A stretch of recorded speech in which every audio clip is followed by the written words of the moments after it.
So if you look very closely at the top left corner of this image, there's a man with a black jacket and glasses. Well, he's a kidnapper, and I'm about to talk about how he almost kidnapped a child in a Walmart. Okay, so let's go back to December 22nd in Cornelius, Oregon. Cops were called out to a Walmart because there was a man who attempted to kidnap a child out of its stroller. So whenever this man tried to kidnap the child, the father of this child ended up wrestling him to the floor. You can see in the top right corner, this is the man and the father in a struggle. During this struggle, this crazy ass kidnapper ended up pulling out a knife, but luckily ended up dropping it. So whenever he dropped it, he ended up running outside of the Walmart, getting into his white Jeep and pulling off. The father suffered minor injuries from the scuffle. Luckily, witnesses outside of the Walmart ended up writing down the kidnapper's plate number, and it was not long until the police ended up tracking him down. Police were able to identify this man, and his name is Dennis Villalobos. He is 37 years old. I cannot find a blown up picture of his face, but he was quickly taken into custody, thank God. So a grand jury ended up indicting him on charges of attempted kidnapping, assault, unlawful use of a weapon, and menacing. And surveillance footage caught the entire thing on camera. Why? Because we're in a Walmart, so I don't know what he was thinking. David Huey from the Washington Sheriff's Department had this to say. He said, "He looks like he's staring at the child as the family walks by, and they don't even know who he is. It's almost as if the suspect was stalking them in a sense." This is what the mother of the child had to say. She said, "It's kind of scary, especially the fact that he lives around this neighborhood, but it's actually nice to live in a small community where we can have the police department around the area doing their job and very close by. So we're very thankful for that." Dennis is currently at the Washington County Jail, and he does see a judge today. Today is January 5th, so we'll have to see what happens with that.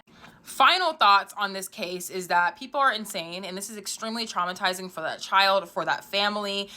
Your kid can literally be in a stroller and be almost snatched. It's like insane. So if you have kids or you watch kids or whatever, just be careful out there because there's some sickos. Anyways, y'all let me know how you feel about this down below in the comments, and have a good day. Stay safe.